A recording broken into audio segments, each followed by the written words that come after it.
आस्वादन नहीं होता है।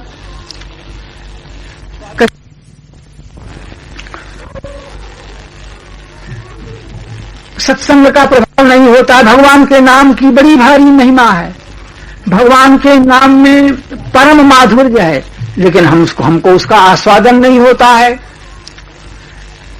कहते हैं कि राधा रानी ने किसी समय कृष्ण शब्द को सुना, सबसे पहले उनके कान में कृष्ण शब्द पड़ा, तो उस कृष्ण शब्द की माधुरी का उन्हें अनुभव हुआ और तुरंत अपने मन में उन्होंने निश्चय किया, करे कृष्ण इतना पवित्र सुंदर मधुर जिसका नाम है, अभी उसके रूप को तो हमने नहीं देखा है, लेकिन कृष्ण इतना जिसका सुंदर नाम है, उस कृष्ण नाम वाले को मैंने आत्मसमर्पण कर दिया और वे कृष्ण की मैं हो गई। नाम को सुनकर के राधा रानी ने आत्मसमर्पण भगवान श्री कृष्ण के लिए कर दिया और कृष्ण कृष्ण कृष्ण कृष्ण कह करके कृष्ण नाम का स्मरण करती रहीं। कालांतर में कभी नंदनंदन भगवान श्याम सुंदर के दर्शन उनको हुए, शोभा देखी, तो उनकी रूप माधुरी को देख करके सहसा राधा रानी का मन भगवान श्री कृष्ण की ओर चला गया, उनमें आसक्त हो गया और इस प्रकार से आसक्त हो गया कि मन वहां से हटाए नहीं, हटता मन वहां पर लीन हो गया। मन की इस अवस्था को देख करके राधा रानी के मन में बड़ा दुख हुआ और सखियों से कहने लग गईं कि अब तो मेरे जीवित रहने का कोई अर्थ नहीं, क्योंकि मेरा तो पातिव्रत ही नष्ट हो गया। कृष्ण शब्द को सुनकर के कृष्ण के लिए मैंने आत्मसमर्पण कर दिया था और आज एक स्वरूप हमको दिखाई पड़ गया और वो स्वरूप में हमारा मन सहसा आविष्ट हो गया, वहां से मन निकल नहीं रहा, तो हमारा तो पातिव्रत नष्ट हो गया। दो जगह पर और मन लगाना यह उचित नहीं और अब तो या तो मैं आग में जल जाऊं अथवा यमुना में प्रवेश कर जाऊं, इस तरह वे व्यथित होने लग गईं। ललितादि सखियों ने श्री किशोरी जी को बोध कराया कि जिनका आपने नाम पहले सुना था उन्हीं के रूप का आपने दर्शन किया है और नाम रूप उनका एक ही है। जिसका रूप इतना सुंदर आपने देखा उन्हीं का नाम भी और इतना मधुर है, नाम भी मधुर है, रूप भी मधुर है, लीला भी मधुर है, मधुराधिपति रखिलम मधुरम, सब कुछ मधुर है। तब राधा रानी को संतोष हुआ। कहने का तात्पर्य भगवान के नाम की माधुरी, रूप की माधुरी, लीला की माधुरी का आस्वादन हमको नहीं होता। कई लोग हजार लाख नित्य नाम लेते हैं और बाद में यह भी प्रश्न करते हैं कि इतने दिन से हम नाम ले रहे हैं लेकिन हमको अभी तक कोई अनुभव नहीं हुआ, नाम में भी प्रेम। चित्रकूट में एक ऐसे महात्मा ने पूछा तो मैंने कहा कि महाराज आप इतने दिन से नाम जपते हैं, अगर अनुभव कुछ नहीं हुआ तो छोड़ दो नाम जपना, क्या लाभ, रहने दो, मत जपो नाम, दूसरा कुछ करो अपना, चाहे जो करो। तो थोड़ी देर के लिए वे मौन हो गए, सावधान हो गए और बोले कि ये तो कठिनाई है, छोड़ देने की बात तो दूर रही, अगर किसी दिन नाम की संख्या में कोई कमी रह जाती है, नाम की संख्या अगर पूरी नहीं होती है तो मन संतुष्ट नहीं रहता है। नाम जब की संख्या पूरी हो जाती है तो मन में प्रसन्नता होती है और वह छोड़ते तो नहीं बनता है। हमका यही भगवान की कृपा है। इसी को उस नाम भगवान जो हैं, जिस तरह से भगवान सच्चिदानंदमय है उसी तरह से भगवान का नाम सच्चिदानंदमय है। वह नाम में आसक्ति हो जाना, रूप में आसक्ति हो जाना, दो दो बातें नहीं हैं। नाम में आपको आसक्ति हो गई है और धीरे धीरे आगे चल करके वह नामी भी आपके सामने आ जाएगा। नाम की माधुरी का आस्वादन नहीं होता है, उसका कारण यह है कि जिसको पित्त का दोष होता है उसको मिश्री जो है कड़वी लगती है, मिश्री खाएगा तो उसमें मिठास उसको नहीं आएगा। तो वैद्य बताता है कि पित्त दोष को दूर करने के लिए निरंतर मिश्री को चूसते रहो और पित्त का दोष जब तुम्हारा दूर हो जाएगा तो मिश्री कड़वी न लग करके और मिश्री के मिठास का अनुभव होगा, मिश्री मीठी लगने लग जाएगी। तो इसी तरह से हमारे मन के ऊपर जो अनेक परत जमे भये हैं, धीरे धीरे नाम लेते लेते जब बहुकाल करिए सत्संगा, अधिक समय सत्संग करते करते हमारे मन के ऊपर से जब वे विकार, संस्कार, कुसंस्कार हटेंगे तो सत्संग की माधुरी, नाम की माधुरी, रूप की माधुरी, सब कुछ का अनुभव होगा। इसलिए जब बहुकाल करिए सत्संगा, तब यह होए मोह भ्रम भंगा। अधिक समय तक सत्संग करते रहने में मोह का भ्रम भंग होगा, यह मान करके सत्संग करने से ऊबना नहीं चाहिए, प्रेम पूर्वक सत्संग करना चाहिए।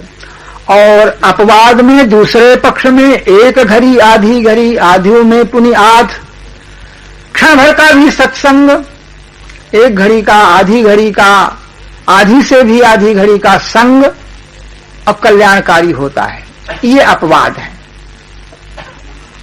समझ हो जाए तो बताना।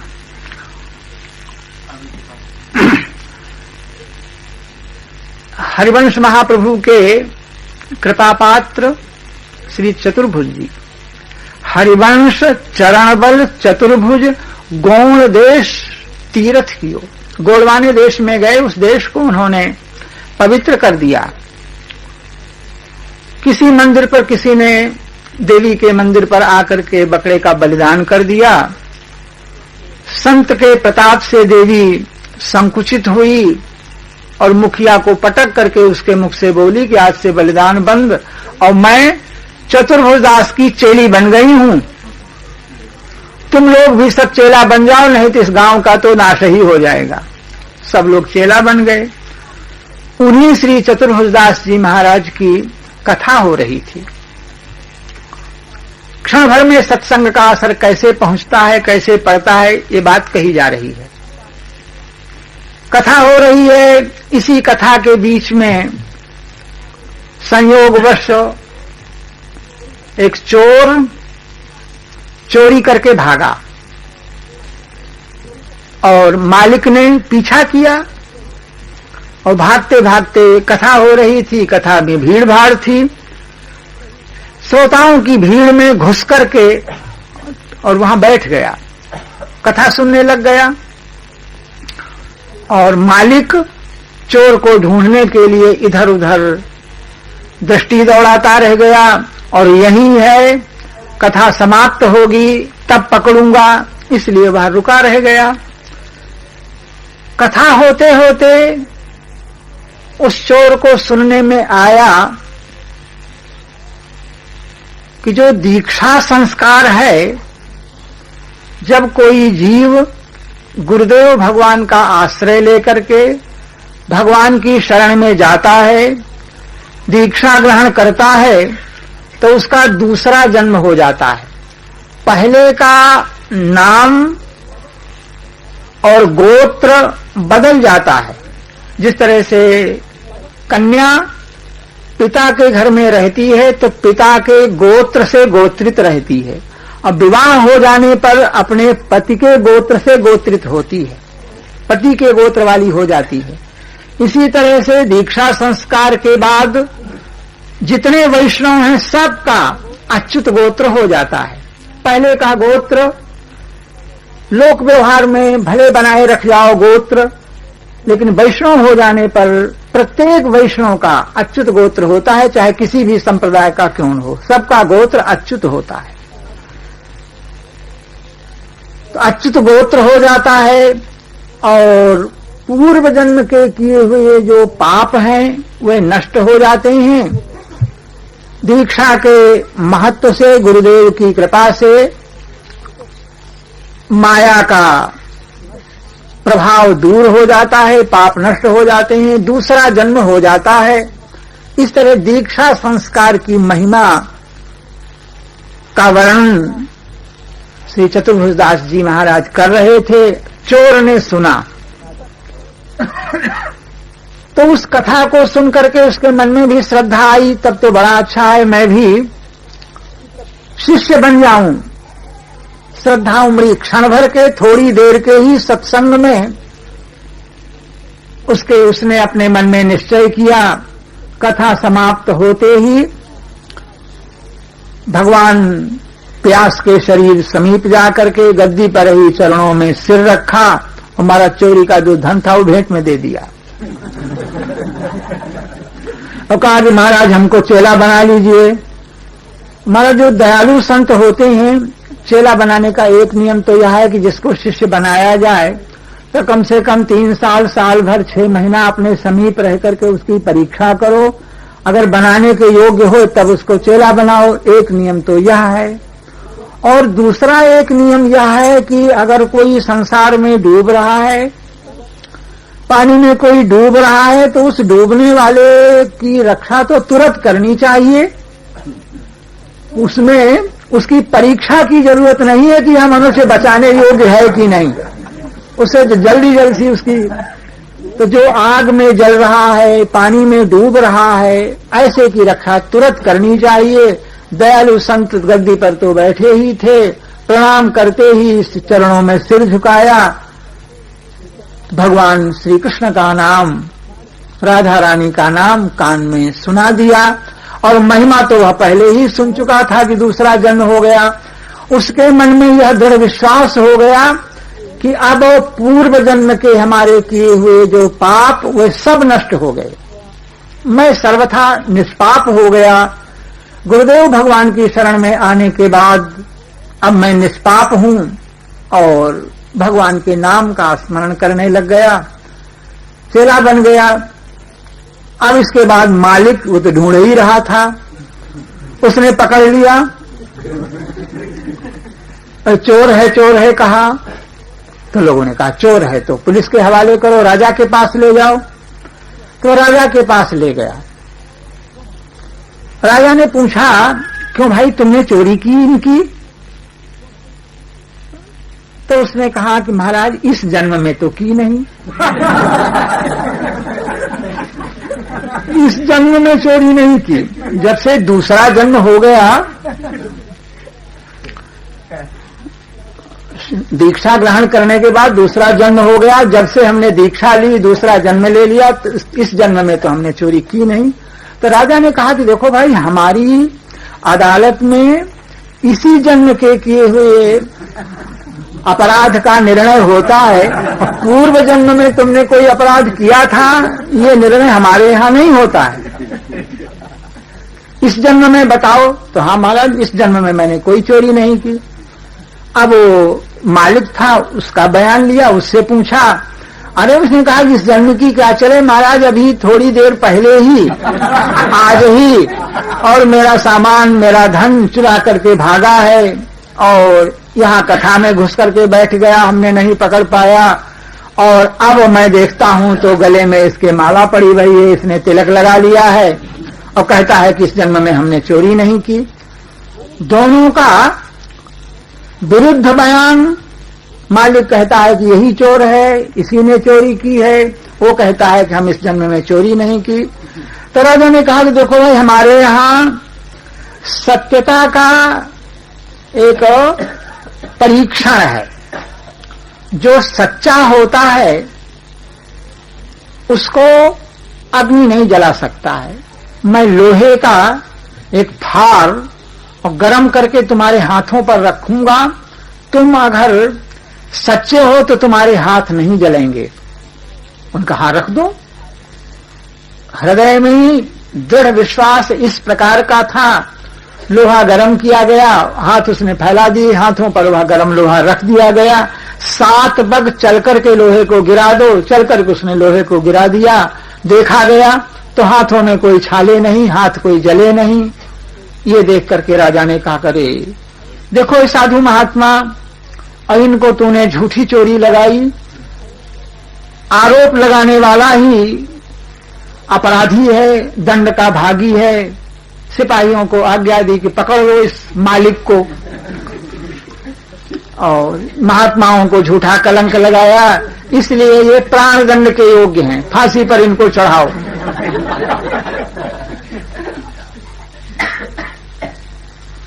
अब भक्त हृदय ने जब देखा कि बेचारे मालिक को फांसी हो रही है, तो उसने कहा कि महाराज ये फांसी के योग्य नहीं है, इसे आप छोड़ दीजिए, इसका कहना भी सत्य है। तो राजा ने कहा अगर तुम्हारा कहना सत्य है और इसका कहना भी सत्य है, ये दोनों बातें सच्ची कैसे हो जाएंगी? तुम्हारे हाथ नहीं जले इसलिए तुम्हारा कहना सत्य है, ये तो प्रमाणित हो चुका। और यह सत्य कहता है, अगर यह सत्य कहता है तो तुम फिर झूठे माने जाओगे, दोनों सत्य कैसे हो जाएंगे? तब उसने गुरुदेव भगवान की महिमा का वर्णन करके और कहा कि यह मेरा प्रभाव नहीं है, मैं वस्तुतः चोरी करके भागा, कथा में मैंने दीक्षा की महिमा सुनी और दीक्षा संस्कार हो गया और उसमें हमारा यह दूसरा जन्म हो गया। संस्कार से संस्कृत होने के कारण और हमारा दूसरा जन्म हो गया और इस बात में हमको विश्वास है। और हाथ हमारे जो नहीं जले इसमें हमारी महिमा न होकर के इसमें गुरुदेव भगवान की कृपा है, उनकी महिमा है। हमें तो इतनी शक्ति नहीं थी, लेकिन भगवान ने मेरी बात को सत्य करने के लिए, मेरे विश्वास को सत्य करने के लिए यह चमत्कार भगवान ने दिखाया। वस्तुतः इसका कहना ठीक है। तो ये बात जब मालूम हुई तो उसे भी छोड़ दिया गया। एक घड़ी आधी घड़ी, थोड़ी ही देर सत्संग में बैठने पर, कथा सुनने पर आपकी बुद्धि शुद्ध हो गई तो सत्संग का एक अभूतपूर्व लाभ उसको मिला। कहते हैं कि एक चोर ने अपने लड़कों को सिखाया चोरी करना हमारा व्यवसाय है। तो देखो तुम लोग कहीं कथा सत्संग होता हो तो उसमें कभी नहीं जाना, भूल करके भी कथा नहीं सुनना। कथा सुनोगे तो हमारा धंधा ही चौपट हो जाएगा। कथा नहीं सुनना। तो बेचारे लड़के जो हैं कहीं कथा वार्ता होता सुनाई पड़ता तो नहीं सुनते, नहीं जानते। लेकिन संजोग से कथा हो रही थी, सत्संग हो रहा था, वहां होकर के रास्ता था और रास्ते पर निकलना था, जाना था। पिताजी की आज्ञा है कि सत्संग में न जाना, कथा सत्संग की कोई बात न सुनना। तो क्या करें, रास्ता से तो जाना ही पड़ेगा। जब तक रास्ता पार करेंगे, कान में शब्द ना आवे तो दोनों उंगलियों से कानों को बंद किया उसने। कानों को बंद करके रास्ते से निकल जाएंगे। रास्ते से निकलने लग गया, संयोग से ठोकर लगी, कानों से उंगलियां हट गईं। इसी बीच उसके कान में शब्द पड़ा कि देवता की छाया नहीं होती। ये शब्द उसके मन में याद हो गया, कान में पड़ गया। बचना चाहता था लेकिन कान में शब्द पड़ गया, देवता की छाया नहीं होती है। चला गया, चोरी का काम उसका करना ही था तो उसने कई चोरियां की। पुलिस गुप्तचर उसके पीछे, मालूम है कि हाँ यह चोर है। तो एक गुप्तचर ने उसकी चोरी को प्रकट करने के लिए, परीक्षण करने के लिए, वो देवी का भक्त था इसलिए देवी का रूप धारण करके और उसके सामने प्रकट हुआ कि देवी के रूप को जाऊं तो फिर इसकी चोरी प्रकट हो जाएगी। काली का रूप धारण करके सामने गया तो देवी आज हमारे ऊपर बड़ी कृपा करके प्रकट हो गई है। थोड़ी देर के लिए उसके मन में श्रद्धा आई और उसके बाद उसके मन में आया कि उस दिन हमने सुना था कि देवता में छाया नहीं हुआ करती है और वो जो सामने गुप्तचर देवी बना हुआ आया था उसकी छाया दिखाई पड़ गई। तो झट उसने समझ लिया कि ये देवी न हो करके और वस्तुतः कोई कपट है अथवा कोई गुप्तचर है। झट पकड़ा उसको और लगा उसको मारने तो गुप्तचर था। आज उसके मन में आया कि देखो कथा की, सत्संग की, क्षण भर मेरे हाथ कानों से हट गए थे, ये बात सुनने में आ गई और आज मैं बच गया। और नहीं तो यह गुप्तचर मुझे पकड़ करके जाने कितना दंड देता, जो हमारे तो प्राण ही चले जाते, हमको फांसी हो जाती। तो सत्संग के एक वाक्य से हमारा इतना बड़ा कल्याण हो गया। तो पिताजी ने जो बात बताई वह हमको ठीक नहीं जच रही है। अगर नित्य सत्संग करेंगे तो जाने कितना हमारा लाभ होगा। इस बात को मान करके सत्संग में आने लग गया। आते आते चोरी का धंधा छूट गया, सज्जन हो गए। तो एक घड़ी आधी घड़ी, थोड़े समय का भी सत्संग और लाभदायक होता है। सत्संगति ही कथे किम न करोति पुंसाम, तुलसीदास जी महाराज ने विनय पत्रिका में लिखा है कि जब द्रवहि दीन दयालु राघव साधु संगति पाइये, जेहि दरस तरस समागमादिक पाप राशि नसाइये। दीन दयालु राघव जब द्रवीभूत होते हैं, कृपा करते हैं, तो साधु पुरुषों का संग प्राप्त होता है और जिनका दर्शन और उनका स्पर्श और उनका समागम, इनसे पाप नष्ट हो जाते हैं, प्राणी कृतार्थ हो जाता है। दरस, स्पर्श और समागम। दरस का दृष्टांत जयंत का है। कथा प्रसिद्ध है, भगवान श्री राम की पतंग जयंत की पत्नी ने पकड़ा, हनुमान जी को भेजा गया, उसने कहा कि जिसकी पतंग है उसका दर्शन हमको चाहिए। तो राम जी ने कहा तो चित्रकूट में दर्शन करना। चित्रकूट में आज स्फटिक शिला पर भगवान श्री राम विराजमान हैं। अपने हाथों से उन्होंने जगदम्बा जानकी का श्रृंगार किया है और दर्शन करने के लिए जयंत की पत्नी आई, दर्शन करके लौट करके गई। जयंत को मालूम हुआ कि मेरी पत्नी और कहीं गई थी, कहां गई थी, तो बताया कि भगवान राम जी का दर्शन करने के लिए गए। अरे राम कौन होते हैं? राम देवता की पत्नी और उसमें भी इंद्र की बहू, और पृथ्वी पर किसी राजा का दर्शन करने जाए, किसी मनुष्य का दर्शन करने जाए, ये तो इसमें बड़े अपमान की बात है। मैं देखता हूं कैसे वे राम हैं। पत्नी तो भगवान की भगवत्ता का वर्णन कर रही थी। यह परीक्षा लेने के विचार से कौवे का रूप धारण किया। परीक्षा का भाव आते ही पतन हो गया। परीक्षा ही लेनी थी तो हंस बनना था, हंस बनकर के समीप आना था, लेकिन नहीं, नीच कौवे के शरीर को धारण किया और सीता चरण चोच हति भागा। अपराध किया। कहां चोच मारा ये बात तुलसीदास ने नहीं लिखी। भगवान श्री राम ने सीक धनुष सायक समझाना,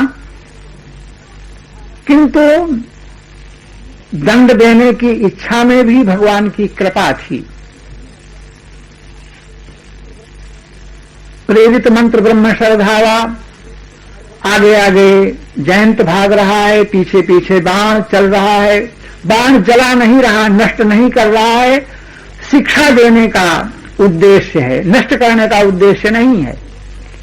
अब आज जयंत सबसे पहले अपने पिताजी के समीप गया, लेकिन पिता माता ने उसकी रक्षा नहीं की। मातु मृत्यु पितु समन समाना, सुबह हुए विष सुनु हरियाणा। पिता जो है वह जमराज के समान हो जाता है। जो भगवान से विमुख होता है, भगवान का जो अपराध करता है, तो वह पिता पिता न होकर के जमराज हो जाते हैं। माता माता न होकर के मौत के समान, मृत्यु बन करके व्यवहार करती है। जितने देवता लोग थे सभी देवताओं के लोगों को गया, लेकिन काहू बैठन कहा न हुई। रक्षा करना तो दूर रहा, किसी ने ये भी नहीं कहा कि आओ जयंत बैठो।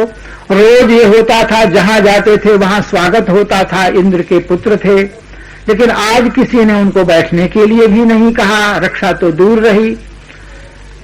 इस प्रकार से व्यथित हुआ कि यथा चक्र भय ऋषि दुर्वासा, दुर्वासा की तरह जयंत। अब कहीं उस जयंत की रक्षा का कोई उपाय नहीं रह गया। समझ लिया उसने कि अब तो हमको केवल नष्ट ही होना है, भस्म ही होना है। कोई उपाय उसकी समझ में नहीं आ रहा था। उस समय नारद देखा विकल जयंता। यहां पर दर्शन जो कहा गया है, संत का दर्शन, तो उस जयंत ने नारद का दर्शन नहीं किया। नारद ये महान संत हैं और हमको इस संकट से बचा सकते हैं, ये बात भी जयंत के मन में नहीं आई, क्योंकि संत में उसको श्रद्धा नहीं थी, विश्वास नहीं था, इसलिए ये बात उसके मन में नहीं आई। लेकिन नारद जी ने उस व्याकुल को देखा, व्यथित को देखा।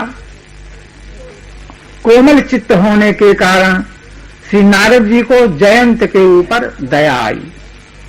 लाग दया कोमल चित संता, जिसकी रक्षा विश्व ब्रह्मांड में कोई नहीं कर सका, नारद जी के मन में उसके प्रति दया आई। नारद जी ने उसको शिक्षा दिया, भाग करके अन्यत्र तुम्हारी कहीं रक्षा नहीं हो सकती है, पठवा तुरंत राम पहिताई, केवल भगवान के पास ही जाओ, वही तुमको बचा सकते हैं। और पुकार करके कहना, आर्त हो करके, दुखित हो करके, पुकार करके कहना कि हम आपकी शरण में हैं। निजकृत कर्म जनित फल पायो, अब प्रभु पाए शरण तक आयो। जैसा कुछ मैंने अपराध किया था वैसा फल पाया, अब मैं आपकी शरण में हूं। पहले तो मैं आपकी परीक्षा लेने के लिए आया था कि कितना बल आप में है, तो अब हमको मालूम पड़ गया कि अतुलित बल अतुलित प्रभुताई। मैं मतिमंद जान नहीं पाई, मुझ मतिमंद को आपके बल का पता नहीं था आपकी, और अब प्रभाव तो मैंने आपका देख लिया। और अब नारद जी की कृपा से आपके स्वभाव को देखने के लिए आपकी शरण में आया हूं। स्वभाव आपका कैसा है, ऐसा कहकर के भगवान के चरणों में गिरा। लेकिन वह श्रमित व्यथित होने के कारण उसका सिर भगवान के चरणों में नहीं पड़ा, उल्टा गिरा। भगवान के पैर के चरणों में उसके की ओर उसके पैर हुए और सिर विपरीत दिशा में हुआ। उस समय जगदम्बा जानकी के हृदय में करुणा हुई और उन्होंने उस जयंत के सिर को अपने हाथ से उठा करके भगवान के चरणों में रख दिया।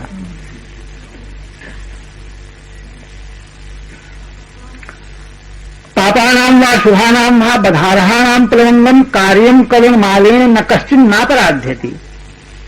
त्रिजटा आदि के कहने पर राक्षसियों के प्रति जैसा उनका वाक्य था, भगवान श्री राम से उन्होंने प्रार्थना की कि कोई कितना ही बड़ा पापी क्यों न हो, दुराचारी हो, और इतना बड़ा पापी है कि वह मार डालने के ही योग्य है, अशुभ है, मार डालने के योग्य के ऊपर भी आर्य पुरुष जो दयाशील होते हैं वे उसके ऊपर कृपा करते हैं। आप आर्य पुत्र हैं, स्वयं आर्य हैं, इसलिए आपको इस अपराधी के ऊपर कृपा करना चाहिए, करुणा करना चाहिए।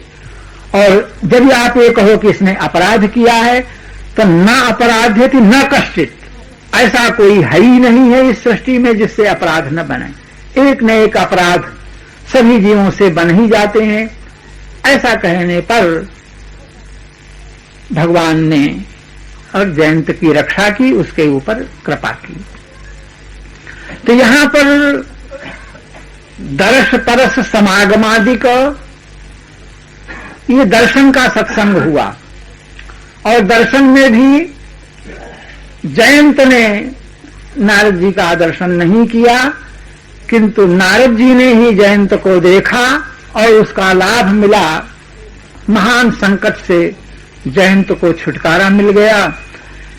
ये दर्श सत्संग का लाभ जयंत को मिला। बड़ी कथा है, मैं दिग्दर्शन कराता हूं स्पर्श का श्री हनुमान जी का। लंकिनी के सामने पहुंचने पर ऐसा रावण का तंत्र था, सूक्ष्म से सूक्ष्म हनुमान जी के स्वरूप को लंकिनी ने देख लिया, और मोर आहार जहां लग चोरा, चोर लंका में प्रवेश करना चाहता है, और वे सब जितने भर चोर हैं वे सब हमारे भोजन हैं, उन चोरों को मैं खा जाती हूं।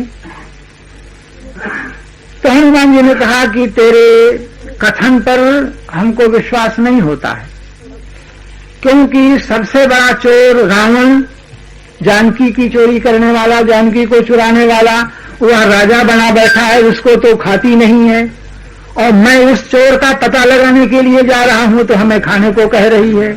तेरे वाक्यों पर हम कैसे विश्वास करें।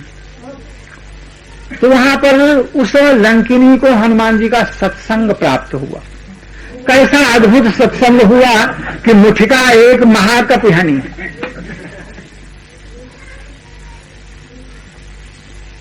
मुष्टिका प्रहार में भक्त, महान भक्त श्री हनुमान जी का स्पर्श और दुष्टा लंकिनी को प्राप्त हुआ। लंकिनी के मन में तो यह चोर है यह भाव था, ये कोई महात्मा है इस तरह का भाव उसके मन में नहीं था। और हनुमान जी के हृदय का क्या भाव था इसको तो हनुमान ही जाने, मैं नहीं कह सकता हूं। लेकिन वह मुष्टिका का, घूसा का प्रहार, वह स्पर्श सत्संग था, छू लिया। भक्त हमको छू ले अथवा भक्त को हम छू ले, भक्त के चरणों में हमारा सिर पहुंच जाए अथवा किसी भक्त का कर कमल हमारे सिर पर पहुंच जाए तो कल्याण होता है, ठीक ही है। हनुमान जी ने मारा तो था घूसा, घूसा के लगने पर रोधिर बमत धरणी धनमणि, खून की उल्टी हो गई, धरती पर लुढ़क गई, भीतर से उसके रक्त का प्रवाह जो है वह निकल गया।